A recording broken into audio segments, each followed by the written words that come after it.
نحمده ونستعينه ونستغفره ونؤمن به ونتوكل عليه ونعوذ بالله من شرور انفسنا ومن سيئات اعمالنا. من يهده الله فلا مضل له ومن يضلله فلا هادي له، ونشهد ان لا اله الا الله ونشهد ان محمدا عبده ورسوله أرسله بالهدى ودين الحق ليظهره على الدين كله ولو كره المشركون. صلى الله على محمد وعلى آله وبارك وسلم تسليما كثيرا كثيرا. فيا أيها الناس اتقوا الله حق تقاته، فقد قال الله تعالى في القرآن الكريم: يا أيها الذين آمنوا اتقوا الله حق تقاته ولا تموتن إلا وأنتم مسلمون. وقال الله تعالى: يا أيها الذين آمنوا اتقوا الله ولتنظر نفس ما قدمت لغد واتقوا الله إن الله خبير بما تعملون. رب اشرح لي صدري ويسر لي أمري واحلل عقدة من لساني يفقهوا قولي وما توفيقي إلا بالله عليه توكلت وإليه أنيب. പ്രിയപ്പെട്ട വിശ്വാസികളെ, ജീവിതത്തിന്റെ എല്ലാ മേഖലകളിലും റബ്ബ് സുബ്ഹാനഹു വ തആലയെ തഖ്വ ചെയ്ത് സൂക്ഷിച്ചുകൊണ്ട് ജീവിക്കണമെന്ന് ഞാൻ ആദ്യമായി എൻ്റെ നഫ്സിനോടും നിങ്ങൾ ഓരോരുത്തരോടും ഓർമ്മപ്പെടുത്തുകയാണ്, വസിയത്ത് ചെയ്യുകയാണ്. അല്ലാഹു സുബ്ഹാനഹു വ തആല അവനെ തഖ്വ ചെയ്ത് ജീവിക്കുന്ന നല്ല അടിയാറുകളുടെ കൂട്ടത്തിൽ നമ്മളെല്ലാം ഉൾപ്പെടുത്തി അനുഗ്രഹിക്കുമാറാകട്ടെ. നമ്മിൽ നിന്ന് വന്നുപോയിട്ടുള്ള ചെറുതും വലുതുമായിട്ടുള്ള എല്ലാ പാപകർമ്മങ്ങളെയും അല്ലാഹു സുബ്ഹാനഹു വ തആല പുറത്തു നൽകുമാറാകട്ടെ. അവൻ ഇഷ്ടപ്പെടുന്ന, അവൻ ഇച്ഛിക്കുന്ന, അവനെ തൃപ്തികരമായിട്ടുള്ള രീതിയിൽ ജീവിതത്തെ ചിട്ടപ്പെടുത്താൻ അല്ലാഹു നമുക്കെല്ലാവർക്കും തൗഫീഖ് പ്രദാനം ചെയ്യുമാറാകട്ടെ. മാതാപിതാക്കളോടൊപ്പം, ബന്ധുമിത്രാദികളോടൊപ്പം, ഭാര്യസന്താനങ്ങളോടൊപ്പം ഹബീബായ റസൂലുള്ളാഹി സ്വല്ലല്ലാഹു അലൈഹി വസല്ലമയുടെ സ്വഹബത്തിൽ ജന്നാത്തുൽ ഫിർദൗസിൽ ഒരുമിച്ച് കൂടാൻ സാധിക്കുന്ന ഭാഗ്യവാന്മാരുടെ കൂട്ടത്തിൽ അല്ലാഹു നമ്മളെല്ലാം ഉൾപ്പെടുത്തി അനുഗ്രഹിക്കുമാറാകട്ടെ. പ്രിയപ്പെട്ട സുഹൃത്തുക്കളെ, സഹോദരന്മാരെ, അല്ലാഹു സുബ്ഹാനഹു വ തആലയുടെ ഭൂമിയിലെ ഏറ്റവും പവിത്രവും പരിശുദ്ധവും പരിപാവനവുമായിട്ടുള്ള ഇടങ്ങൾ ഒന്ന് ഖുദ്സാണ്, മസ്ജിദുൽ അഖ്സയുള്ള ഫലസ്തീനിന്റെ മണ്ണ്. മഹാന്മാരുടെ, പ്രവാചകന്മാരുടെ, മുൻകഴിഞ്ഞ ഉമ്മത്തിങ്ങളുടെയും മില്ലത്തിൻ്റെയും മുൻകഴിഞ്ഞ വഹീകളെല്ലാം ഇറങ്ങിയ പവിത്രമായ ഒരുപാട് ഓർമ്മകളുള്ള ഖുദ്സിന്റെ മണ്ണ്. രണ്ടാമത്തത് മക്കയാണ്. മഹാനായ ഇബ്രാഹിം അലൈഹിസ്സലാമിൻ്റെയും ഭാര്യയായ ഹാജറിൻ്റെയും മകനായ ഇസ്മായിൽ അലൈഹിസ്സലാമിൻ്റെയും ഓർമ്മകളും സ്മരണകളും ഉറങ്ങുന്ന മക്കയിലെ മണ്ണ്. അള്ളാഹുവിനെ ആരാധിക്കാൻ വേണ്ടി ഭൂമിയിലോകത്ത് ആദ്യമായി നിർമ്മിക്കപ്പെട്ട കഅബയിലുള്ള മണ്ണ്, ഇസ്ലാമിക തൗഹീദിന്റെ ആദ്യ ഭവനമുള്ള മണ്ണ്. ഖുർആനിന്റെ ഭാഷയിൽ പറഞ്ഞാൽ ഇന്ന അവ്വല ബൈതിൻ വുദിഅ ലിന്നാസി ലല്ലദീ ബിബക്കത മുബാറകൻ വഹുദൻ ലിൽആലമീൻ. അള്ളാഹുവിനെ ആരാധിക്കപ്പെടുവാൻ വേണ്ടി ഭൂമിയിലോകത്ത് ആദ്യമായി നിർമ്മിക്കപ്പെട്ട ഹിദായത്തിന്റെയും തഖ്വയുടെയും കേന്ദ്രമുള്ള കഅബയുടെ മക്കയുടെ ഭൂമി. ഈ രണ്ട് ഭൂമിയും കഴിഞ്ഞാൽ ലോകത്തിലെ ഏറ്റവും പരിപാവനമായിട്ടുള്ള പരിശുദ്ധമായ ഭൂമി അത് മദീനത്തുൽ നബിയാണ്. മദീനത്തുൽ നബി. ഒരു നാടിനെ നമ്മൾ പല പേരുകളിട്ട് വിളിച്ചു. എന്നാൽ റസൂലുള്ളാഹി സ്വല്ലല്ലാഹു അലൈഹി വസല്ലമയുടെ ആ നാടിന് നമ്മൾ വിളിക്കുന്ന പേര് തന്നെ നബിതങ്ങളുടെ പട്ടണം എന്നാണ്. നബിതങ്ങളുടെ പട്ടണം. റസൂലുള്ളാഹി സ്വല്ലല്ലാഹു അലൈഹി വസല്ലം പ്രവാചകന്റെ 53ാമത്തെ വയസ്സിലാണ് മക്കയിൽ നിന്ന് നാടും വീടും എല്ലാം നഷ്ടപ്പെട്ടുകൊണ്ട് മദീനയിലേക്ക് പലായനം ചെയ്യേണ്ടി വന്നത്. മദീനയിലേക്ക് പലായനം ചെയ്യുന്നതിന് മുമ്പ് ആ നാടിന്റെ പേര് യസ്രിബ് എന്നായിരുന്നു. യസ്രിബ്. പ്രവാചകൻ ആ നാട്ടിലേക്ക് യാത്രയാകുന്നതിന് ഹിജ്റ ചെയ്യുന്നതിന് മുമ്പ് ആരും താമസിക്കാൻ ഇഷ്ടപ്പെടാത്തൊരു നാടായിരുന്നു അത്. രണ്ട് കാരണങ്ങളായിരുന്നു. ഒന്ന്, നിരന്തരമായിട്ട് ആഭ്യന്തര യുദ്ധങ്ങൾ നടന്ന ഒരു നാടായിരുന്നു അത്. മദീനത്ത് അന്ന് പ്രബലമായിട്ടുള്ള രണ്ട് മുശ്രിക്കീൻ ഗോത്രങ്ങൾ ഉണ്ടായിരുന്നു. ഒന്ന് ഔസ്, മറ്റൊന്ന് ഖസ്റജ്. ഈ രണ്ട് ഗോത്രങ്ങളും നിരന്തരമായി ആഭ്യന്തര കലാപം നടന്ന ഒരു ഭൂമിയായിരുന്നു അത്. അവിടെ മുസ്ലിങ്ങളായ അവിശ്വാസികൾക്ക് പുറമെ ജൂതരായിട്ടുള്ള വേദം ലഭിച്ച അഹ്ലുൽ കിതാബുകാരും ജീവിച്ചിരുന്നു. ആ ജൂതന്മാർക്കിടയിലും മുസ്ലിങ്ങൾക്കിടയിലും എപ്പോഴും നിരന്തരമായി പ്രശ്നങ്ങളായിരുന്നു. അങ്ങനെ നിരന്തരമായി ചോര തൂകിയ ഒരു മണ്ണായിരുന്നു, ഭൂമികയായിരുന്നു യസ്രിബ്. മറ്റൊന്ന്, എപ്പോഴും പകർച്ചവ്യാധികളും അസുഖങ്ങളും നിരന്തരമായി ഉണ്ടായിരുന്ന ഒരു ഭൂമിയായിരുന്നു മദീന. മക്കയിൽ നിന്ന് സിറിയയിലേക്ക് കച്ചവടത്തിന് പോകുന്ന കച്ചവട യാത്രക്കാർ അവർ പോകേണ്ട വഴിയാണ്, റൂട്ടാണ് മദീനയുള്ള റൂട്ട്, യസ്രിബുള്ള റൂട്ട്. പക്ഷെ കച്ചവടത്തിന് പോകുന്ന പല കച്ചവട സംഘങ്ങളും മദീനത്ത് യസ്രിബിൽ ഇറങ്ങാനോ അവിടെ നിന്ന് വിശ്രമിക്കാനോ അവിടെ നിന്ന് അല്പം വെള്ളം കുടിക്കാനോ അവിടെ നിന്ന് ഒരു ഈത്തപ്പഴം കഴിക്കാനോ താല്പര്യപ്പെട്ടിരുന്നില്ല, ഭയപ്പെട്ടിരുന്നു. മദീനയിൽ നിന്ന് നമ്മൾ യസ്രിബിൽ നിന്ന് നമ്മൾക്ക് അസുഖം ബാധിക്കുമോ എന്നവർ പേടിച്ചിരുന്നു. മഹാനായ റസൂലുള്ളാഹി സ്വല്ലല്ലാഹു അലൈഹി വസല്ലമയുടെ ഉപ്പാപ്പയുടെ ഉപ്പ, അബ്ദുൽ മുത്തലിബിന്റെ ഉപ്പ ഹാഷിം ഇബ്നു ഖുസൈ എന്നായിരുന്നു അദ്ദേഹത്തിന്റെ പേര്. ഹാഷിം ഇബ്നു മനാഫ് എന്നായിരുന്നു അദ്ദേഹത്തിന്റെ പേര്. ആ ഹാഷിം മരണപ്പെടുന്നത് ഇതുപോലെ സിറിയയിലേക്കുള്ള ഒരു കച്ചവട യാത്രയിൽ വെച്ച് യസ്രിബിൽ നിന്ന് രോഗം ബാധിച്ച പകർച്ചവ്യാധി ബാധിച്ചാണ് അദ്ദേഹം മരണപ്പെടുന്നത്. എന്തിനു പറയണം, ഹബീബായ റസൂലുള്ളാഹി സ്വല്ലല്ലാഹു അലൈഹി വസല്ലം ജനിക്കുന്നതിന്റെ 2 മാസങ്ങൾക്ക് മുമ്പ് ആമിന 8 മാസം ഗർഭിണിയായിരിക്കുന്ന സമയത്ത് റസൂലുള്ളാഹി സ്വല്ലല്ലാഹു അലൈഹി വസല്ലമയുടെ ഉപ്പയായ അബ്ദുള്ള മക്കത്ത് നിന്ന് ഷാമിലേക്ക് സിറിയയിലേക്ക് കച്ചവടത്തിന് പോകുന്ന വഴിയിൽ മദീനത്തെ യസ്രിബിൽ ഇറങ്ങിയ സമയത്ത് അവിടെ പകർച്ചവ്യാധി ബാധിച്ച് അവിടെ അസുഖം ബാധിച്ച് അവിടെയാണ് അബ്ദുള്ളയെ ഖബറടക്കപ്പെട്ടത്. എന്ന് പറഞ്ഞാൽ പ്രവാചകന്റെ ഉപ്പയും പ്രവാചകന്റെ ഉപ്പാപ്പാന്റെ ഉപ്പയും എല്ലാം മരണമടഞ്ഞ മണ്ണായിരുന്നു യസ്രിബ്. പക്ഷേ ആ യസ്രിബ് എന്ന മണ്ണ് റസൂലുള്ളാഹി സ്വല്ലല്ലാഹു അലൈഹി വസല്ലമയുടെ ഹിജ്റയോടുകൂടി അത് മദീനത്തുൻ നബവിയായി. ലോകത്തുള്ള കോടിക്കണക്കിന് മുസ്ലിമീങ്ങൾ ജീവിതത്തിൽ ഒരിക്കലെങ്കിലും പോകണം, സന്ദർശിക്കണം, താമസിക്കണം എന്ന് ആഗ്രഹിക്കുന്ന മണ്ണായി അത് മാറി.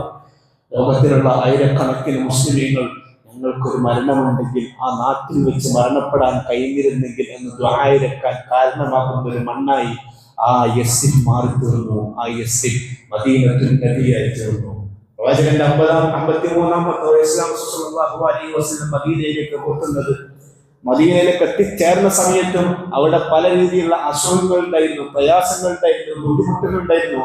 മുഹാജിരികളായ നബിതങ്ങളുടെ കൂടെ മക്ക വിട്ട് മദീനത്തേക്ക് വന്ന സഹാബികൾക്ക് മദീനത്ത് ജീവിക്കാൻ സാധിച്ചില്ല.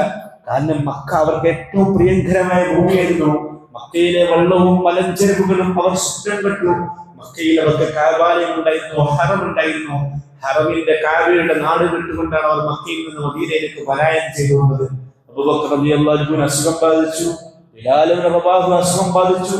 ബിലാൽ ഇബ്നു റബാഹ് അസുഖം ബാധിച്ചുകൊണ്ട് ക്ഷീണിച്ച അവശനായി കിടക്കുമ്പോൾ അദ്ദേഹം പാടുമായിരുന്നു, ബിസന്നയിലെയും ബിൽമജാസിലെയും ചന്തകളിൽ കൂടി ഇനി എന്നാണ് ബിലാലിന് നടക്കാൻ സാധിക്കുക? ഇദ്ഹർ പുല്ലുകൾ തളിർത്ത് വളരുന്ന മക്കയുടെ മലഞ്ചെരുവുകളിൽ കൂടി ബിലാലിന് ഇനി എന്നാണ് ഒന്ന് കിടന്നുറങ്ങാൻ സാധിക്കുക എന്ന് മഹാനായ ബിലാൽ റളിയല്ലാഹു അൻഹു പൊട്ടിക്കരയുമായിരുന്നു. മക്കയുടെ ഓർമ്മകളെ കുറിച്ച് ആലോചിച്ച് റസൂലുള്ളാഹി സ്വല്ലല്ലാഹു അലൈഹി വസല്ലം ആ ദിനങ്ങളിൽ മദീനത്തിന് വേണ്ടി ദുആ ചെയ്തു. പ്രവാചകന്റെ ദുആഇന്റെ ബാക്കി പത്രമായിരുന്നു മദീന. പ്രവാചകന്റെ ദുആഇന്റെ ബാക്കി പത്രമായിരുന്നു മദീന. പ്രവാചകൻ വിയർപ്പൊഴുക്കി ഉണ്ടാക്കിയ പട്ടണമായിരുന്നു മദീന. പ്രവാചകൻ സ്വന്തം തോളിന്റെ മുകളിൽ കല്ലെടുത്ത് കൊണ്ടുവന്ന് നിർമ്മിച്ചതായിരുന്നു ആ മദീനത്തെ പള്ളി. പ്രവാചകന്റെ നഗരമാണ്, പ്രവാചകന്റെ പട്ടണമാണ് പൂർണ്ണാർത്ഥത്തിൽ ആ നഗരം, ആ പട്ടണം. മദീനത്തിൽ എത്തിയ ഉടനെ മദീനത്തെ കൃഷിക്കാർ അവർ ആദ്യമായി വിളവെടുത്ത ഈത്തപ്പഴമായി റസൂൽ സല്ലല്ലാഹു അലൈഹി വസല്ലമയുടെ അടുക്കൽ വന്നു. പ്രവാചകൻ ആ ഈത്തപ്പഴത്തെ കയ്യിൽ വെച്ചു. സഹീഹ് മുസ്ലിമിന്റെ ഹദീസിൽ നമുക്ക് ഈ ഹദീസ് വായിക്കാൻ സാധിക്കും. പ്രവാചകൻ മദീനയിൽ നിന്ന് ആദ്യമായി വിളവെടുത്ത ആ ഈത്തപ്പഴത്തെ കയ്യിൽ വെച്ചുകൊണ്ട് ദുആ ചെയ്തു, അല്ലാഹുമ്മ ബാരിക് ലനാ ഫീ സമരിനാ, അല്ലാഹുമ്മ ബാരിക് ലനാ ഫീ മദീനത്തിനാ. അല്ലാഹുവേ, ഞങ്ങളുടെ മദീനത്തിന് നീ ബർക്കത്ത് നൽകണമേ. അല്ലാഹുവേ, ഞങ്ങളുടെ നാട്ടിൽ വളരുന്ന ഈ കായ്ക്കനികൾക്ക് നീ ബർക്കത്ത് നൽകണമേ. അല്ലാഹുമ്മ ബാരിക് ലനാ ഫീ സഅഇനാ, അല്ലാഹുമ്മ ബാരിക് ലനാ ഫീ മുദ്ദിനാ. അല്ലാഹുവേ, ഒരു ഉള്ളംകൈയിൽ ഞങ്ങൾ കോരിയെടുത്തിരിക്കുന്ന ഈത്തപ്പഴം പഠിച്ചവനെ, അത് ഞങ്ങളുടെ അധ്വാനങ്ങൾ കൂടി ഉണ്ടായതാണ്, അതിൽ നീ ബർക്കത്ത് ചെയ്യണമേ. അല്ലാഹുമ്മ ഇന്ന ഇബ്രാഹിമ ഖലീലുക വ നബിയുക വ റസൂലുക. ഇബ്രാഹിം അലൈഹിസ്സലാം നിന്റെ നബിയാണ്, നിന്റെ ഖലീലാണ്, നിന്റെ റസൂലാണ്. എന്നാൽ അല്ലാഹുമ്മ ഇന്നി അബ്ദുക വ റസൂലുക, ഞാനും നിന്റെ നബിയും, ഞാനും നിന്റെ അടിമയുമാണ്, ഞാനും നിന്റെ അടിമയും, ഞാനും നിന്റെ നബിയാണ്. ഇബ്രാഹിം അലൈഹിസ്സലാം കഅബാലയത്തിന് വേണ്ടി, മക്കയ്ക്ക് വേണ്ടി ദുആ ചെയ്തു. ആ ഇബ്രാഹിം അലൈഹിസ്സലാമിന്റെ ദുആഇന്റെ ബാക്കി പത്രമായിരുന്നു ലക്ഷക്കണക്കിന് ആളുകൾ തീർത്ഥാടകരായി എത്തുന്ന മക്കയെങ്കിൽ എന്റെ മദീനക്ക് വേണ്ടി അല്ലാഹുവേ ഞാനിത് ദുആ ചെയ്യുകയാണ്, ഞാനിത് നിന്നോട് ആവശ്യപ്പെടുകയാണ് എന്ന് നബി സല്ലല്ലാഹു അലൈഹി വസല്ലമയുടെ ദുആയിൽ വളർന്നു വന്നതാണ് നബിതങ്ങളുടെ പട്ടണം, നബിതങ്ങളുടെ നഗരം, നബിതങ്ങളുടെ പട്ടണം. മദീന കേന്ദ്രമായിക്കൊണ്ട് റസൂൽ സല്ലല്ലാഹു അലൈഹി വസല്ലം ഒരു രാഷ്ട്രം പണിതു, ഒരു രാജ്യം പണിതു. അതിന്റെ അതിർത്തി എത്ര വലുതാണെന്ന് നിങ്ങൾ നോക്കണം. പടിഞ്ഞാറ് മൊറോക്കോ വരെ, നോർത്ത് അറ്റ്ലാന്റിക് ഓഷ്യൻ മുതൽ കിഴക്ക് മംഗോളിയ വരെ പരന്നു കിടക്കുന്ന ഇസ്ലാമിക സാമ്രാജ്യത്തിന്റെ കേന്ദ്രമായിരുന്നു മദീന. ആഫ്രിക്കൻ രാജ്യങ്ങളുണ്ട്, യൂറോപ്യൻ രാജ്യങ്ങളുണ്ട്, ഏഷ്യൻ രാജ്യങ്ങളുണ്ട്. ഇന്നത്തെ ആഫ്രിക്കൻ രാജ്യങ്ങളായ സുഡാനാകട്ടെ, തുനീഷ്യ ആകട്ടെ, മൊറോക്കോ ആകട്ടെ, അൾജീരിയ ആകട്ടെ, ഈജിപ്ത് ആകട്ടെ, മൗറിത്താനിയ ആകട്ടെ, നൈജർ ആകട്ടെ, നൈജീരിയ ആകട്ടെ, ഇന്നത്തെ യൂറോപ്യൻ രാജ്യങ്ങളായ സ്പെയിൻ ആകട്ടെ, പോർച്ചുഗൽ ആകട്ടെ, ഫ്രാൻസ് ആകട്ടെ, തുർക്കി ആകട്ടെ, ഈ സൈപ്രസ് ആകട്ടെ, സിസിലി ആകട്ടെ, ക്രീറ്റ് ദ്വീപുകളാകട്ടെ, ഇന്നത്തെ ഏഷ്യൻ രാജ്യങ്ങളായ ഫലസ്തീൻ ആകട്ടെ, സിറിയ ആകട്ടെ, ജോർദാൻ ആകട്ടെ, സൗദി ആകട്ടെ, മക്ക ആകട്ടെ, മദീന ആകട്ടെ, ഖത്തർ ആകട്ടെ, UAE ആകട്ടെ, ഇന്ത്യയുടെ വടക്കേ ഇന്ത്യ മുതൽ പാകിസ്ഥാൻ അടക്കം, അഫ്ഗാനിസ്ഥാൻ അടക്കം, സോവിയറ്റ് യൂണിയന്റെ പഴയ ഭാഗമായി കിടന്നിരുന്ന അഫ്ഗാനിസ്ഥാനും കിർഗിസ്ഥാനും കസാഖിസ്ഥാനും താജിക്കിസ്ഥാനും ഉസ്ബെക്കിസ്ഥാനും അടക്കമുള്ള റഷ്യയുടെ ഭാഗമായി കിടക്കുന്ന പല പ്രദേശങ്ങളും അടക്കി വന്നിരുന്ന ഒരു ഇസ്ലാമിക റിപ്പബ്ലിക്കിന്റെ, ഇസ്ലാമിക് ഖിലാഫത്തിന്റെ ആസ്ഥാനമായിരുന്നു നബി സല്ലല്ലാഹു അലൈഹി വസല്ലം പണിത ആ നഗരം, ആ പട്ടണം മദീനത്തുൽ നബി. മദീനത്തുൽ നബി 3 മൺനഗരങ്ങളിൽ പരന്നു കിടക്കുന്ന സാമ്രാജ്യം. 6-ാം നൂറ്റാണ്ട് മുതൽ 20-ാം നൂറ്റാണ്ട് വരെ ആ ഖിലാഫത്ത് തുടർന്നുപോയി. നബിതങ്ങളുടെ ഭരണകാലഘട്ടം, പിന്നീട് ഖിലാഫത്തുർ റാഷിദയുടെ ഭരണകാലഘട്ടം, പിന്നീട് ഉണ്ടായിരുന്ന ഉമവികളുടെ ഭരണകാലഘട്ടം, പിന്നീട് വന്ന അബ്ബാസികൾ, പിന്നെ വന്ന സൽജൂക്കികൾ, പിന്നെ വന്ന മംലൂക്കികൾ, പിന്നെ വന്ന അയ്യൂബികൾ, പിന്നെ വന്ന ബർബറുകൾ.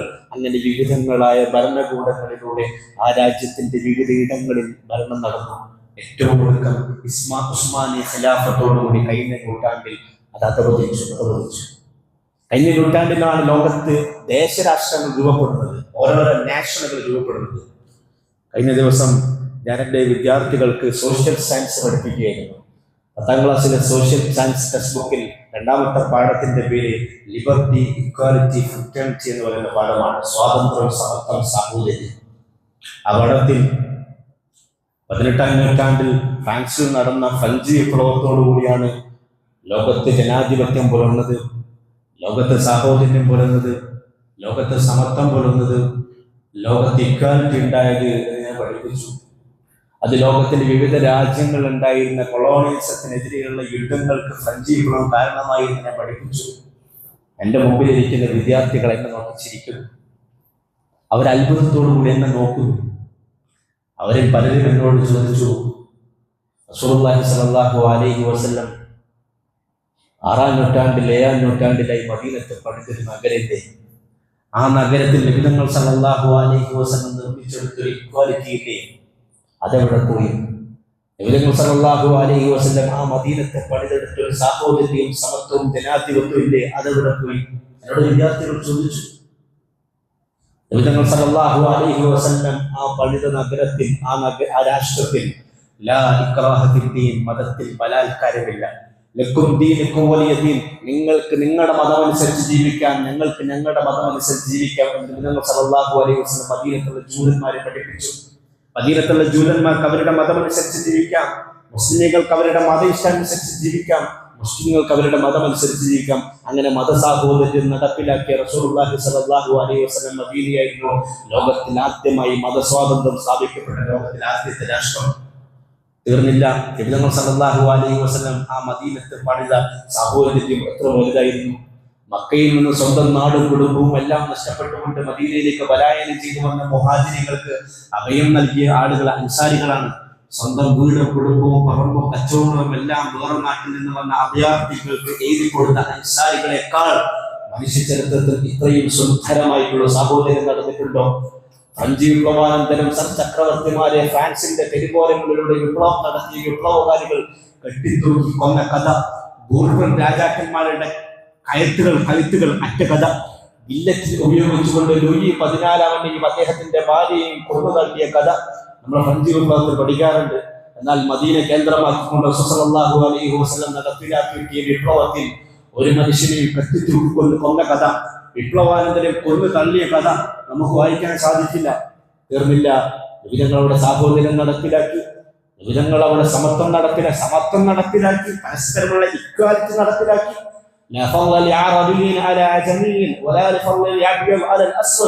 കറുത്തവൻ വെളുത്തവനെ കാണാൻ സാധിക്കാത്ത അത്രത്തോളം ആഭ്യന്തര കലഹങ്ങളും പ്രശ്നങ്ങളും നടന്നിരുന്ന ഒരു കാലഘട്ടത്തിലായിരുന്നു റസൂലുള്ളാഹി സ്വല്ലല്ലാഹു അലൈഹി വസല്ലം ആ അറബികളോട് ഇങ്ങനെ പ്രഖ്യാപിച്ചത്: കറുത്തവന് വെളുത്തവനേക്കാളോ വെളുത്തവന് കറുത്തവനേക്കാളോ യാതൊരു മുൻഗണനയോ പരിഗണനയോ ഇല്ല. ജന്മം കൊണ്ട് ആരും ഉത്തമനോ അധമനോമായി മാറുകയില്ല. അറബിക്ക് അനറബിയേക്കാളോ അനറബിക്ക് അറബിയേക്കാളോ യാതൊരു ശ്രേഷ്ഠതയുമില്ല. കുല്ലുക്കും മിൻ ആദം വആദം മിൻ തുറാബ്. മനുഷ്യ സമൂഹമേ, നിങ്ങളെല്ലാം മണ്ണിൽ നിന്ന് സൃഷ്ടിക്കവരാണ്. നിങ്ങളെല്ലാം മണ്ണിൽ നിന്ന് സൃഷ്ടിക്കപ്പെട്ടവരാണ്. നിങ്ങൾ എത്ര വലിയ ധനികരാണെങ്കിലും സാധുക്കളാണെങ്കിലും ദരിദ്രരാണെങ്കിലും ഏത് കുടുംബത്തിൽ പിറന്നവരാണെങ്കിലും നിങ്ങളെല്ലാം ആദമിന്റെ സന്തതികളാകുന്ന ലോക ചരിത്രത്തിൽ ഏറ്റവും വലിയ സാഹോദര്യം പഠിപ്പിച്ച പ്രവാചകൻ സല്ലല്ലാഹു അലൈഹി വസല്ലം. ആ പ്രവാചകൻ സല്ലല്ലാഹു അലൈഹി വസല്ലം അത്രയും വലിയൊരു വിപ്ലവത്തിന്, അത്രയും വലിയൊരു രാഷ്ട്രത്തിന് നിർമ്മിതിക്ക് തുടക്കം കുറിച്ചത് എവിടെ വെച്ചാണ് നിങ്ങൾക്ക് അറിയുമോ? എവിടെ വെച്ചാണ് നബി തങ്ങൾ സല്ലല്ലാഹു അലൈഹി വസല്ലം അങ്ങനത്തെ ഒരു വിപ്ലവത്തിന് തുടക്കം കുറിച്ചത്? അങ്ങനെ ഒരു വിപ്ലവം നബി തങ്ങൾ നടപ്പിലാക്കിയത്, സാധ്യമാക്കിയത് എങ്ങനെയാണ്? ഇത്രയും വലിയ രാജ്യത്തോളം നിറഞ്ഞു നിൽക്കുന്ന സാമ്രാജ്യത്തിന്റെ അധിപനായി മാറുന്ന രീതിയിൽ ഇത്ര വലിയ ഇസ്ലാമിക രാജ്യം നബി തങ്ങൾ സല്ലല്ലാഹു അലൈഹി വസല്ലം നിർമ്മിച്ചെടുത്തത് എന്തിനെ കേന്ദ്രമാക്കിക്കൊണ്ടായിരുന്നു? അത് മദീനത്തിൽ നബി തങ്ങൾ സല്ലല്ലാഹു അലൈഹി വസല്ലം പണിത മസ്ജിദുൽ നബവിയെ കേന്ദ്രമാക്കിക്കൊണ്ടായിരുന്നു. ഇസ്ലാമിക ഖിലാഫത്തിന്റെ, ഇസ്ലാമിക ഭരണത്തിന്റെ, ഇസ്ലാമിക രാഷ്ട്രത്തിന്റെ കേന്ദ്രം മദീനത്തുള്ള നബി തങ്ങൾ സല്ലല്ലാഹു അലൈഹി വസല്ലമയുടെ പള്ളിയാണ്. നജ്ദ് ഗോത്രത്തിലെ ബനൂ നജ്ദ് ഗോത്രത്തിലെ രണ്ട് അനാഥരായ മക്കളിൽ നിന്ന് നബി തങ്ങൾ സല്ലല്ലാഹു അലൈഹി വസല്ലം സ്വന്തം പണം കൊടുത്ത് വാങ്ങിയ മണ്ണിൽ പ്രവാചകൻ സഹാബത്തും തോളിൽ കല്ലും മരവും എടുത്തു കൊണ്ടുവച്ച് നിർമ്മിച്ച ആ പള്ളികളെ പോലെ നമ്മുടെ പള്ളികളായി മാറണം. ആ പള്ളിയിലെ അനുയായികളെ പോലെ, സഹാബാക്കളെ പോലെ നമ്മളുമായി മാറണം. ആ പള്ളിയിൽ വന്നിരുന്ന പെണ്ണുങ്ങളെ പോലെ നമ്മുടെ മുസ്ലിം മക്കളിൽ സ്ത്രീകൾ മാറണം. ആ പള്ളിയിലുണ്ടായിരുന്ന കുഞ്ഞുങ്ങളെ പോലെ നമ്മുടെ കുഞ്ഞുങ്ങളും മാറണം. ആ പള്ളിയിലുണ്ടായിരുന്ന മദീന പോലെ നമ്മുടെ ലോകത്തിലെ ഓരോരോ നഗരങ്ങളും പട്ടണങ്ങളും മാറണം. അത് റസൂൽ സല്ലല്ലാഹു അലൈഹി വസല്ലം പഠിപ്പിച്ച പാഠമാണ്. നബി സല്ലല്ലാഹു അലൈഹി വസല്ലമയുടെ പള്ളി എങ്ങനെയായിരുന്നു? കഴിഞ്ഞ ദിവസം ഞാനൊരു 10 മണി 9 മണി സമയത്ത് കണ്ണൂർ ടൗണിലുണ്ടായിരുന്നു. നബി സല്ലല്ലാഹു അലൈഹി വസല്ലം എന്നും പകൽ സമയത്ത് നിർവഹിച്ച സുന്നത്ത് നമസ്കാരമുണ്ട്. ദുഹാ നമസ്കാരം എന്നാണ് അതിന്റെ പേര്. സൂര്യൻ ഉദിച്ചുയർന്നത് മുതൽ നട്ടുച്ച സമയം വരെ ഒരാൾക്ക് അത് നമസ്കരിക്കാം.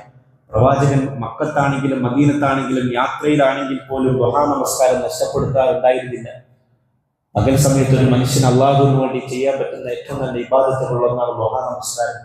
അങ്ങനെ ദുഹാ നമസ്കരിക്കാൻ വേണ്ടി കണ്ണൂർ പട്ടണത്തിൽ ഒരു പള്ളിയിൽ കയറി ഓരോടുത്ത് വാതിൽ തുറക്കാൻ നോക്കുമ്പോൾ വാതിൽ തുറക്കാൻ സാധിക്കുന്നില്ല. വാതിൽ അടഞ്ഞു നിൽക്കുന്നു, വാതിൽ അടച്ചിട്ടിരിക്കുന്നു. അപ്പൊ ഒരു ഉസ്താദ് വന്നു. മദ്രസയുടെ കയ്യിൽ ഉസ്താദ് വരികയാണ്. അദ്ദേഹത്തിന്റെ കയ്യിൽ താക്കോലുണ്ട്. അദ്ദേഹത്തെ കണ്ടപ്പോൾ സന്തോഷമായി. പള്ളിയിൽ കയറാൻ പറ്റില്ല, അല്ലെങ്കിൽ പുറത്താകുമില്ല. അദ്ദേഹം വാതിൽ തുറന്നു ഉള്ളിലേക്ക് ഞാൻ കയറാൻ നിൽക്കുമ്പോൾ എന്റെ മുമ്പിൽ വെച്ച് അദ്ദേഹം വാതിൽ കൊട്ടിയടച്ചു. അടക്കാൻ നേരത്ത് അദ്ദേഹം പറഞ്ഞു, പള്ളി തുറന്നു തരാൻ പറ്റില്ല, പള്ളി അടിച്ചത്, ളുഹർ നമസ്കാരം വരെ അടിച്ചത്. അദ്ദേഹം വാതിലും അടച്ച് നടന്നുപോയി. ശബ്ദനായിക്കൊണ്ട് ഞാൻ അവിടെ നിന്നു. കുറേ നേരം അവിടെ നിന്നതിന് ശേഷം ഞാൻ ദുഃഖിതനായിക്കൊണ്ട് നടന്നു പോയി. റസൂലുള്ളാഹി സ്വല്ലല്ലാഹു അലൈഹി വസല്ലമയുടെ പള്ളി എങ്ങനെയായിരുന്നു? പ്രവാചകൻ സ്വല്ലല്ലാഹു അലൈഹി വസല്ലമയുടെ പള്ളികൾ അടച്ചിടാറുണ്ടായിരുന്നു. പ്രവാചകൻ സ്വല്ലല്ലാഹു അലൈഹി വസല്ലമയുടെ പള്ളികൾ കേവലമായിട്ടുള്ള മുസല്ലയായിരുന്നു. മുസല്ല എന്ന അറബി പദത്തിന്റെ അർത്ഥം നമസ്കാരിക്കുന്ന സ്ഥലം എന്നാണ്. പ്രവാചകൻ പള്ളിക്ക് നൽകിയ പേര് മുസല്ല എന്നല്ല, മസ്ജിദ് എന്നാണ്. പള്ളി നിസ്കരിക്കാനുള്ള സ്ഥലം മാത്രമല്ല, പള്ളി 5 നേരത്തെ ഫർള് നമസ്കാരം നടപ്പിലാക്കപ്പെടുന്ന ഒരു സ്ഥലം മാത്രമല്ല, അതിനേക്കാൾ വലിയൊരു അർത്ഥം പള്ളിക്കുണ്ട്. അതിനേക്കാൾ വലിയൊരു ആശയം പള്ളിക്കുണ്ട്. ഒരു പ്രദേശത്തിലെ മുസ്ലിമീങ്ങളുടെ ആശയ കേന്ദ്രമായിരിക്കണം പള്ളി. ഒരു പ്രദേശത്തിലെ മുസ്ലിമീങ്ങളുടെ ദുഃഖങ്ങളും കണ്ണീരുകളും എല്ലാം ഒക്കുന്ന ഇടമാകണം പള്ളി. ഒരു പ്രദേശത്തിലെ മുസ്ലിമീങ്ങളുടെ പരസ്പര മനസ്സുകൾ ഇടക്കുന്ന ഒരു ഇടമാകണം പള്ളി. അടിമകൾക്ക് അള്ളാഹുവിന്റെ മുമ്പിലേക്ക് കൈയുയർത്തിക്കൊണ്ട് കണ്ണീർ വാർക്കാൻ സാധിക്കുന്ന ഒരു ഇടമാകണം പള്ളി. ഒരു മനുഷ്യന് ദുഃഖവും വിഷമവും പ്രയാസവും വേദനയും വന്നിട്ടുണ്ടെങ്കിൽ ഒറ്റയ്ക്കിരിക്കാൻ പറ്റുന്ന സാധിക്കുന്ന ഇടമായി മാറണം പള്ളി. അള്ളാഹുവിന്റെ ഭവനങ്ങളാണ് പള്ളികൾ. അള്ളാഹുവിന്റെ ഭവനങ്ങളാണ് പള്ളികൾ. പ്രവാചകന്റെ പള്ളിയെ കുറിച്ച് നിങ്ങൾ അയച്ചു. പ്രവാചകൻ സല്ലല്ലാഹു അലൈഹി വസല്ലമയുടെ പള്ളി നിസ്കരിക്കുന്ന സ്ഥലം തന്നെയാണ്. ഒരുപാട് ഇബാദത്തുകൾ നടക്കും അവിടെ. നിസ്കാരം നടക്കും, ഖുർആൻ പാരായണം നടക്കും, ദിക്റുകൾ നടക്കും, സ്വലാത്തുകൾ നടക്കും, ദുആകൾ നടക്കും, എല്ലാം നടക്കും. ഇന്ന് വെള്ളിയാഴ്ച ദിവസമാണ്. വെള്ളിയാഴ്ച ദിവസത്തിൽ റസൂൽ സല്ലല്ലാഹു അലൈഹി വസല്ലമയുടെ പള്ളിയെ കുറിച്ചുള്ള പരാമർശം ഹദീസിന്റെ ഗ്രന്ഥങ്ങളിൽ കാണാൻ സാധിക്കും. സഹാബാക്കളായിട്ടുള്ള ആളുകളിൽ പല സഹാബികളും വെള്ളിയാഴ്ച ദിവസം കുളിച്ചൊരുങ്ങിക്കൊണ്ട് സുബഹി നമസ്കാരത്തിന് വന്നാൽ അവർ ജുമാക്ക് ശേഷം മാത്രമാണ് മടങ്ങിപ്പോകാറുള്ളത്. ഞാൻ എന്നെ കൊട്ടപ്പെടുത്തുകയാണ്. ഞാൻ എന്നെ കുറിച്ച് ആലോചിച്ച് നശിപ്പിക്കുകയാണ്. എന്റെ ഇബാദത്തിലുള്ള കുറവുകളെ കുറിച്ച് ആലോചിച്ച് ഞാൻ ദുഃഖിക്കുകയാണ്. എന്റെ ഖുർആൻ പാരായണത്തിലുള്ള കുറവുകളെ കുറിച്ച് ഞാൻ ദുഃഖിക്കുകയാണ്. എന്റെ നമസ്കാരത്തിലെ കുറവുകളെ കുറിച്ച് ആലോചിച്ച് ഞാൻ ദുഃഖിക്കുകയാണ്. അതുപോലെ നമ്മൾ ഓരോരുത്തരും ദുഃഖിക്കണം. പ്രവാചകന്റെ പള്ളിയിൽ സഹാബാക്കളായിട്ടുള്ള ആളുകൾ സുബഹി മുതൽ ജുമാ നമസ്കാരം വരെ ജുമാക്ക് വേണ്ടി കാത്തിരിക്കുമായിരുന്നു. ഇബാദത്തുകളിൽ, നമസ്കാരങ്ങളിൽ, ഖുർആൻ പാരായണത്തിൽ അവർ കഴിഞ്ഞുകൂടുമായിരുന്നു. സഹാബാക്കളെ ഹദീസിന്റെ വരികൾ കാണാൻ സാധിക്കും. വെള്ളിയാഴ്ച ദിവസം ജുമാ നമസ്കാരങ്ങൾക്ക് ശേഷം മാത്രമാണ് ഞങ്ങളിൽ ഓരോരുത്തരും ഭക്ഷണം കഴിച്ചിരുന്നത്. അത്രയും സമയം ഇബാദത്തിൽ കഴിഞ്ഞോട് കൂടിയ സ്ഥലം. പകലുകൾ ഇബാദത്തുകൾ മുഖരിതമായ ഒരിടം. രാത്രി കാലങ്ങൾ നബിതങ്ങളുടെ പള്ളിയോട് ചേർന്നുകൊണ്ടായിരുന്നു നബി സല്ലല്ലാഹു അലൈഹി വസല്ലമയുടെ വീട്. ആയിഷയുടെ കൂടെ നബി സല്ലല്ലാഹു അലൈഹി വസല്ലം റൂമിൽ വീട്ടിൽ കിടന്നുറങ്ങുമ്പോൾ പള്ളിയിൽ പൊട്ടിക്കരയുന്ന സഹാബാക്കളുടെ കരച്ചിൽ കേൾക്കുമായിരുന്നു. പള്ളിയിൽ നമസ്കരിക്കുന്ന സഹാബാക്കളുടെ ഖുർആൻ പാരായണം കേൾക്കുമായിരുന്നു. അബൂ മൂസ അശ്അരി റളിയല്ലാഹു അൻഹുവിനെ പോലുള്ള ആളുകൾ രാത്രികാലങ്ങൾ തഹജ്ജുദ് നമസ്കരിച്ചുകൊണ്ട് അല്ലാഹുവിന്റെ മുമ്പിൽ കരയുന്ന കരച്ചിലിന്റെ ദുആഇന്റെ ഓർത്ത് നബി സല്ലല്ലാഹു അലൈഹി വസല്ലം കേൾക്കുകയും ആസ്വദിക്കുകയും ചെയ്യുമായിരുന്നു. ഈ രീതിയിൽ രാത്രിയും പകലും ഇബാദത്തുകൾ കൊണ്ട് മുഖരിതമാകുന്ന ഒരു മസ്ജിദ് തന്നെയാണ് പള്ളി. ഒന്നാമതായി. രണ്ടാമതായി, പള്ളി നബി സല്ലല്ലാഹു അലൈഹി വസല്ലമയുടെ കാലഘട്ടത്തിൽ വിദ്യാലയമായിരുന്നു. അഹ്ലുസുബയിലെ അബൂ ഹുറൈറ, ഇബ്നു ഉമർ റളിയല്ലാഹു അൻഹുവിനെ പോലുള്ള ആളുകൾ ഇൽമ ആർജിച്ചിരുന്ന സ്ഥലമായിരുന്നു. 24 മണിക്കൂറും ഫുൾ ലൈഫ് നബിതങ്ങളുടെ പള്ളിയിൽ, നബിതങ്ങളുടെ മുമ്പിൽ പള്ളിയിൽ ജീവിതം ഇൽമ നേടാൻ വേണ്ടി, ഹദീസിന്റെ ഖുർആനിന്റെ ഇൽമ നേടാൻ വേണ്ടി ജീവിതം കൊടുത്ത സഹാബാക്കളെ ചരിത്രം നമുക്ക് വായിക്കാൻ സാധിക്കും. മഹാനായ ഉമർ റളിയല്ലാഹു അൻഹുവിനെ പോലുള്ള ആളുകൾ, അവർക്ക് ഒരുപാട് തിരക്കുകളുണ്ടായിരുന്നു. ഉമർ റളിയല്ലാഹു അൻഹു ഒരു ദിവസം നബിതങ്ങളുടെ പള്ളിയിൽ ഇൽമ, അറിവ് ആർജിക്കാൻ വേണ്ടി ടൈം കൊടുക്കും. പിറ്റേ ദിവസം തന്റെ ദുനിയാവിന്റെ ഭൗതിക ആവശ്യങ്ങൾക്ക് വേണ്ടി പോകും. ആ പോകുന്ന സമയത്ത് പകരക്കാരനായിട്ട് ഒരു അൻസാരിയ സഹാബിയെ പറഞ്ഞുവിടും, എനിക്ക് പകരം നീ ഇന്ന് പോകും, ഇത് ഇന്ന് എന്തൊക്കെയാണ് പഠിച്ചത് എന്ന് എനിക്ക് രാത്രി പഠിപ്പിച്ചു തരണം എന്ന് പറഞ്ഞുകൊണ്ട് ഉമർ റളിയല്ലാഹു അൻഹു പകരക്കാരനായിട്ട് ഒരു അൻസാരി അയക്കുമായിരുന്നു. ഇങ്ങനെ ഇടവിട്ട ദിവസങ്ങളിൽ പോകുന്ന മഹാനായ ഉമർ റളിയല്ലാഹു അൻഹുവിനെ പോലുള്ള ആളുകൾ. പള്ളി ഒരു വിദ്യാലയമാണ്. അതിന്റെ മാതൃകളായിട്ടാണ് ലോകത്തിന്റെ പലയിടങ്ങളിലും വളർന്നു വന്ന ഇസ്ലാമിക സംസ്കാരത്തിന്റെ പള്ളികൾ. ആ സംസ്കാരത്തിന്റെ പള്ളികളെല്ലാം വിദ്യാലയങ്ങളാണ്. അൽഹംദുലില്ലാഹ്, അല്ലാഹുവിന്റെ അനുഗ്രഹത്താൽ ഈജിപ്തിലെ അൽ അസ്ഹർ യൂണിവേഴ്സിറ്റി ഞാൻ പഠിച്ചിട്ടുണ്ട്. ലോകത്ത് തന്നെ ഏറ്റവും ആദ്യമായി നിർമ്മിക്കപ്പെട്ട ഇസ്ലാമികല്ല, ലോകത്തിലെ തന്നെ ഏറ്റവും ആദ്യത്തെ യൂണിവേഴ്സിറ്റിയാണ് ഈജിപ്തിലെ അൽ അസ്ഹർ യൂണിവേഴ്സിറ്റി. ഈജിപ്തിലെ ദറാസ എന്ന് പറയുന്ന സ്ഥലത്തെ അൽ ജാമിഅ അൽ അസ്ഹർ എന്ന് പറയുന്ന പള്ളിയിൽ നിന്നാണ് ആ വലിയ യൂണിവേഴ്സിറ്റി ഉണ്ടായത്. ആ പള്ളിയുടെ തൂണുകൾക്ക് താഴെ, ഒരു തൂണിന്റെ താഴെ ഖുർആൻ പഠിപ്പിക്കുന്ന അധ്യാപകൻ, ഒരു തൂണിന്റെ താഴെ ഹദീസ് പഠിപ്പിക്കുന്ന അധ്യാപകൻ, ഒരു തൂണിന്റെ താഴെ ഫിഖ് പഠിപ്പിക്കുന്ന അധ്യാപകൻ, അവർക്ക് ചുറ്റും കൂടിയിരിക്കുന്ന ലോകത്ത് നിന്ന് വരുന്ന ആയിരക്കണക്കിന് നൂറുകണക്കിന് വിദ്യാർത്ഥികൾ. ആ പള്ളിയുടെ ഒരു തൂണിന്റെ താഴെ ഇരുന്നു കൊണ്ടാണ് മഹാനായ സഹീഹ് ബുഖാരിയുടെ ശർഹ് വിവരണ ഗ്രന്ഥം എഴുതിയ ഇബ്നു ഹജർ അൽ അസ്ഖലാനി റഹ്മഹുല്ലാഹ് എന്ന് പറയുന്ന മഹാനായ ഹദീസ് പണ്ഡിതൻ ഹദീസ് പഠിപ്പിച്ചത്. അതേ പള്ളിയുടെ മറ്റൊരു തൂണിന്റെ താഴെ ഇരുന്നു കൊണ്ടാണ് ഇബ്നു ഖൽദൂൻ റഹ്മഹുല്ലാഹ് എന്ന് പറയുന്ന ലോക ചരിത്രത്തിൽ തന്നെ ഏറ്റവും വലിയ പൊളിറ്റിക്കൽ സയന്റിസ്റ്റ് അറിയപ്പെടുന്ന മഹാരഥൻ പൊളിറ്റിക്കൽ സയൻസ് പഠിപ്പിച്ചത്, സോഷ്യോളജി പഠിപ്പിച്ചത്, ആന്ത്രപ്പോളജി പഠിപ്പിച്ചത്. അങ്ങനെ ഇസ്ലാമികവും ബൗദ്ധികവുമായിട്ടുള്ള എല്ലാ വിദ്യാഭ്യാസത്തെയും ഒരുമിപ്പിക്കുന്ന ഒരിടം കൂടിയാണ്, വിദ്യാലയം കൂടിയാണ് നബി സല്ലല്ലാഹു അലൈഹി വസല്ലമയുടെ പള്ളി. അൽഹംദുലില്ലാഹ്, നമ്മുടെ പള്ളിയോട് ചേർന്നൊരു വിദ്യാലയമുണ്ട്. അല്ലാഹു അതിന് എല്ലാവിധ ബർക്കത്തുകളും പ്രദാനം ചെയ്യുമാറാകട്ടെ. ആ കുരുന്നുകൾക്ക് അല്ലാഹു സുബ്ഹാനഹു വ തആല എല്ലാ നന്മകളും നൽകുമാറാകട്ടെ. രണ്ടാമതായി നബി സല്ലല്ലാഹു അലൈഹി വസല്ലമയുടെ പള്ളി ഒരു ആശുപത്രിയായിരുന്നു. സഅദ് മുആദ് റളിയല്ലാഹു അൻഹുവിനെ പോലുള്ള ആളുകൾ യുദ്ധക്കളത്തിൽ വെച്ച് അവർക്ക് മുറിവേറ്റപ്പോൾ അവരെ ശുശ്രൂഷിക്കാൻ വേണ്ടി റസൂലുള്ളാഹി സ്വല്ലല്ലാഹു അലൈഹി വസല്ലം സഅദ് ഇബ്നു മുആദ് റളിയല്ലാഹു അൻഹുവിനെ കിടത്തിയത് നബി സല്ലല്ലാഹു അലൈഹി വസല്ലമയുടെ പള്ളിയോട് ചേർന്നുണ്ടായിരുന്നു. നബി സല്ലല്ലാഹു അലൈഹി വസല്ലമയുടെ സെക്രട്ടേറിയറ്റ് ഭരണസിരാ കേന്ദ്രമായിരുന്നു മദീനത്തെ പള്ളി. നാലാമതായി ആ പള്ളിയിൽ വെച്ചായിരുന്നു നബി സല്ലല്ലാഹു അലൈഹി വസല്ലം വിവിധ ദേശങ്ങളിലേക്കുള്ള ഗവർണർമാരെ നിയോഗിച്ചത്. ആ പള്ളികളിൽ വെച്ചായിരുന്നു നബി സല്ലല്ലാഹു അലൈഹി വസല്ലം ഉത്തരവിറക്കിയത്. ആ പള്ളിയിൽ വെച്ചാണ് നബി സല്ലല്ലാഹു അലൈഹി വസല്ലം പല ഉത്തരവുകളും പകർന്നു നൽകിയത്. അഞ്ചാമതായി നബി സല്ലല്ലാഹു അലൈഹി വസല്ലം ഒരു ഭരണാധികാരി എന്ന നിലക്ക് നബിതങ്ങളുടെ ഓഫീസ് മദീനത്തെ പള്ളിയായിരുന്നു. ആ പള്ളിയിൽ വെച്ചായിരുന്നു വിവിധ ദേശങ്ങളിൽ നിന്ന് വരുന്ന അറബ് ഗോത്രങ്ങളെ നബി സല്ലല്ലാഹു അലൈഹി വസല്ലം ചർച്ച ചെയ്തത്. അവരുമായിട്ട് കരാറിൽ ഏർപ്പെട്ടത്, സന്ധിയിൽ ഏർപ്പെട്ടത് ആ പള്ളിയിൽ വെച്ചായിരുന്നു. ആറാമതായി നബി സല്ലല്ലാഹു അലൈഹി വസല്ലമയുടെ പള്ളി ഒരു പാർലമെന്റ് ആയിരുന്നു. നബിതങ്ങളുടെ കൂടെ ഉണ്ടായിരുന്ന കൂടിയാലോചന സമിതിയിലെ സഹാബാക്കൾ കൂടിയിരുന്നു കൊണ്ട് പള്ളിയുമായിട്ട് രാഷ്ട്രവുമായി ബന്ധപ്പെട്ട കാര്യങ്ങൾ തീരുമാനിച്ചിരുന്നത് പള്ളിയിൽ കൂടിയിരുന്നുകൊണ്ടായിരുന്നു. എന്റെ പ്രിയപ്പെട്ട സുഹൃത്തുക്കളോട് എനിക്ക് സൂചിപ്പിക്കണം, സാധാരണഗതിയിൽ നമ്മുടെ നാടുകളിൽ മഹല്ലുകളിൽ പള്ളിയോട് ചേർന്ന് ഒരു കടമുറിയുടെ മുകളിലേക്ക് കൊണ്ട് ഒരു ബോർഡ് ചെയ്തു, മഹല്ല് കമ്മിറ്റിയുടെ ഓഫീസ്. എന്റെ അഭിപ്രായ പ്രകാരം മഹല്ല് കമ്മിറ്റിക്ക് ഒരു ഓഫീസിന്റെ ആവശ്യമില്ല. മഹല്ല് കമ്മിറ്റിയുടെ ഓഫീസ് അത് പള്ളിയാണ്. മഹല്ല് കമ്മിറ്റിക്ക് സ്റ്റോർ റൂം ആകാം, അവരുടെ ഫയലുകൾ സൂക്ഷിക്കാനുണ്ടാവും, മറ്റ് പണം സൂക്ഷിക്കാനുണ്ടാവും, മറ്റാവശ്യ വസ്തുക്കളൊക്കെ സൂക്ഷിക്കാനുണ്ടാവും, പോസ്റ്റർ നോട്ടീസൊക്കെ സൂക്ഷിക്കാനുണ്ടാവും. ഇത് സൂക്ഷിക്കാനുള്ള സ്റ്റോർ റൂം ആകാം. അതേസമയം മഹല്ല് കമ്മിറ്റി അവർ ചർച്ച ചെയ്യേണ്ടത്, അവർ മുഷാവറ നടത്തേണ്ടത് പള്ളിക്കകത്ത് വെച്ചാണ്. എന്റെ നാട്ടിലെ ഒരു സുഹൃത്തിനോട് സൂചിപ്പിച്ചപ്പോൾ ആ സുഹൃത്ത് പറഞ്ഞു അത് പറ്റൂല. എന്താ അങ്ങനെ കൂടിയാലോചനയും പള്ളിയുമായി ബന്ധപ്പെട്ട പള്ളി മശൂറൊക്കെ കൂടുന്നുണ്ടെങ്കിൽ അതൊന്നെങ്കിൽ മദ്രസയുടെ മുറിയിൽ വെച്ചാണ്, അല്ലെങ്കിൽ വേറെ എവിടെ വെച്ചാണ്. ഞാൻ ചോദിച്ചു എന്തുകൊണ്ടാണ്? അവിടെ പള്ളിയിൽ വെച്ചാണെങ്കിൽ നമുക്ക് ഒച്ചപ്പാടും ബഹളമൊന്നും ഉണ്ടാക്കാൻ പറ്റില്ലല്ലോ, നമുക്ക് ചോദ്യം ചോദിക്കാനും എഴുന്നേറ്റ് നിൽക്കാനൊന്നും പറ്റില്ലല്ലോ. ഞാൻ ആ സുഹൃത്തിനോട് ചോദിച്ചു, നമ്മുടെ സംഘടന മീറ്റിംഗ് പോലെ ആവരുത് നമ്മുടെ പള്ളിയുടെ മീറ്റിങ്ങുകൾ, നമ്മുടെ രാഷ്ട്രീയ മീറ്റിങ്ങുകൾ പോലെ ആവരുത് നമ്മുടെ പള്ളിയുടെ മീറ്റിംഗ്. പള്ളി അള്ളാഹുവിൻ്റെതാണ്. പള്ളിക്ക് വേണ്ടിയുള്ള മീറ്റിംഗിൽ നമ്മൾ അള്ളാഹുവിന്റെ അമാനത്താണ്, അള്ളാഹുവിന്റെ ഭവനത്തിന് വേണ്ടിയാണ് നമ്മൾ ഒരുമിച്ച് കൂടിയിരിക്കുന്നത്. ഫിക്റോടുകൂടി നമ്മൾ ഒരുമിച്ച് കൂടണം. 2 റക്അത്ത് നമസ്കരിച്ചുകൊണ്ട് എല്ലാവിധ ഖൈറുകളും ബർക്കത്തുകളും നന്മകളും നമ്മളിലൂടെ ഈ പള്ളിക്ക് ഉണ്ടാവണമെന്ന് ദുആ ചെയ്യണം. നമ്മുടെ ഭാഗത്ത് നിന്ന് എന്തെങ്കിലും കുറവ് വരുന്നുണ്ടെങ്കിൽ അത് പൊറുക്കണം എന്ന് അള്ളാഹുവോട് ദുആ ചെയ്യണം. അങ്ങനെ ഒരു പ്രദേശത്തിലെ മുസ്ലിമുകൾ പള്ളിക്ക് വേണ്ടി ഒരുമിച്ച് കൂടണം. ഫിക്റോടുകൂടി, ഈമാനോടുകൂടി, ഇഖ്ലാസോടുകൂടി ഒരുമിച്ച് കൂടണം. ആ മുഷാവറക്ക് ഒരു അമീർ ഉണ്ടായിരിക്കും, ഒരു പ്രസിഡന്റ് ഉണ്ടായിരിക്കും. എല്ലാ ആളുകൾക്കും അവരവരുടെ അഭിപ്രായങ്ങൾ പറയാം. ആ അഭിപ്രായങ്ങളെല്ലാം കേട്ടതിനു ശേഷം എല്ലാവരുടെയും നന്മകൾ വിചാരിച്ചുകൊണ്ട് പ്രസിഡന്റ്, അമീർ ഒരു അഭിപ്രായം പറയും.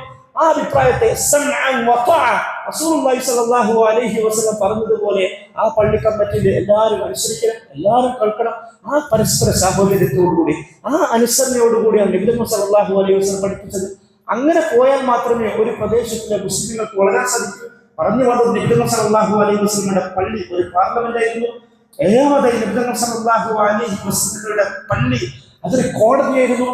സിവിൽ നിയമങ്ങൾക്ക്, സിവിൽ പ്രശ്നങ്ങൾക്ക്, അത് വിവാഹ പ്രശ്നങ്ങൾക്ക്, തലാഖ് പ്രശ്നങ്ങൾ, ഇനി ക്രിമിനൽ പ്രശ്നങ്ങളാകട്ടെ, അതെല്ലാം നബി സല്ലല്ലാഹു അലൈഹി വസല്ലമക്ക് വിധി തീർപ്പുണ്ടാക്കിയത് നബി സല്ലല്ലാഹു അലൈഹി വസല്ലമയുടെ പള്ളിയിൽ വെച്ചായിരുന്നു.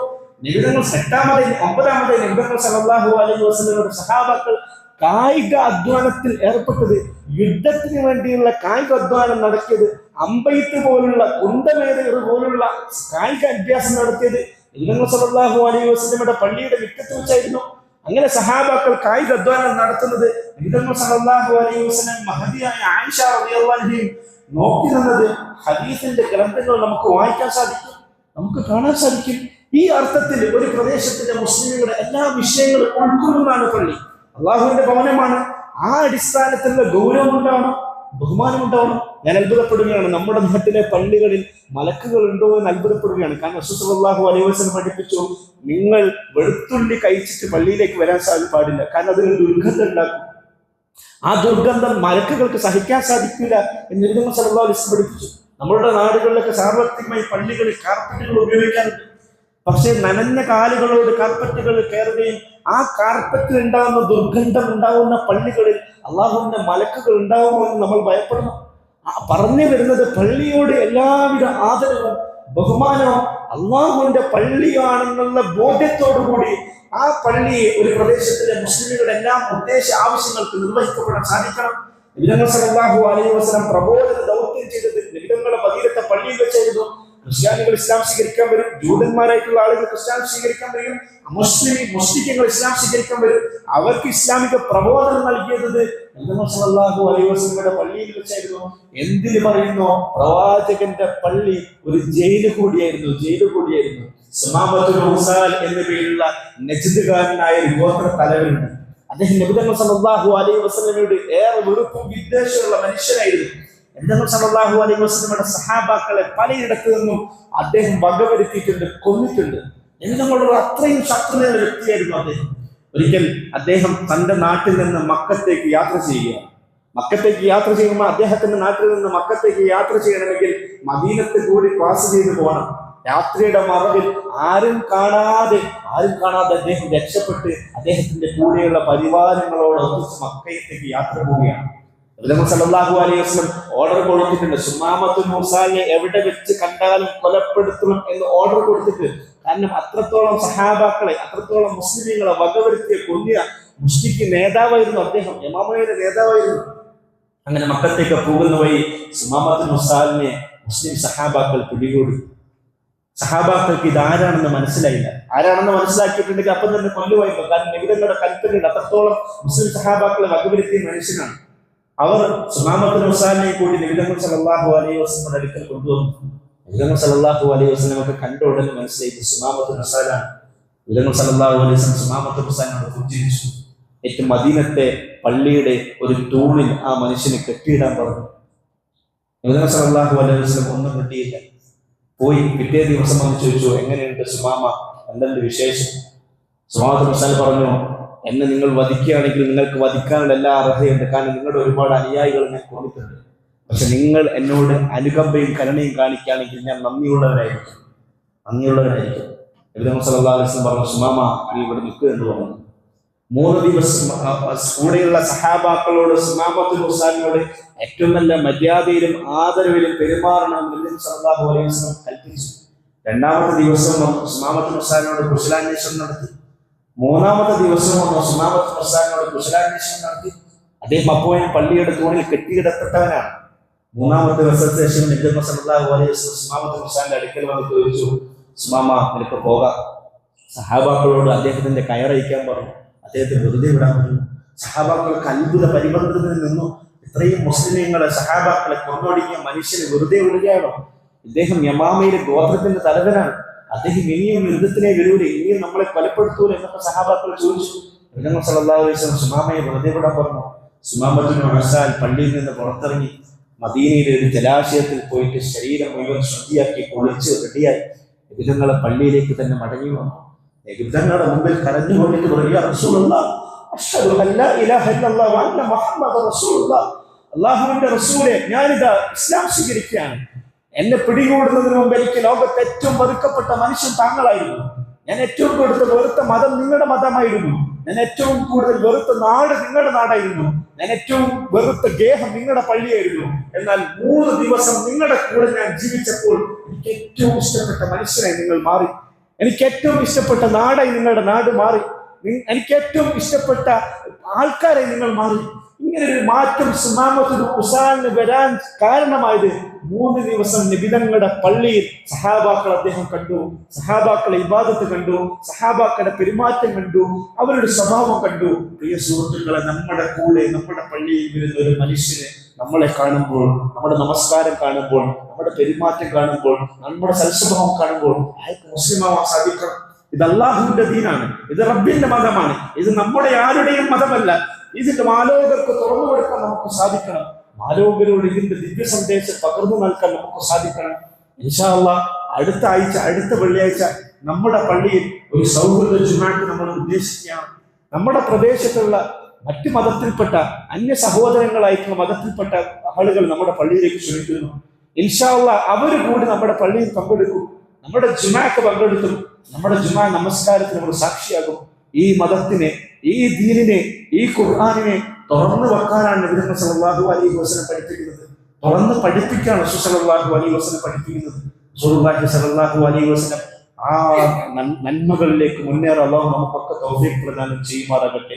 റസൂലുള്ളാഹി സല്ലല്ലാഹു അലൈഹി വസല്ലമയുടെ മദീനത്തെത്താൻ, മസ്ജിദുൻ നബവിയിൽ നമസ്കരിക്കാൻ പ്രവാചകൻ പഠിപ്പിച്ചു, മാബൈന മബൈന ബൈതി വ മിൻബരി റൗളത്തുൻ മിൻ റിയാദിൽ ജന്ന, എൻ്റെ വീടിന്റെയും മിമ്പറിന്റെയും ഇടയിലുള്ള സ്ഥലം അത് ഭൂമി ലോകത്തുള്ള സ്വർഗത്തിലെ തോട്ടമാണ്.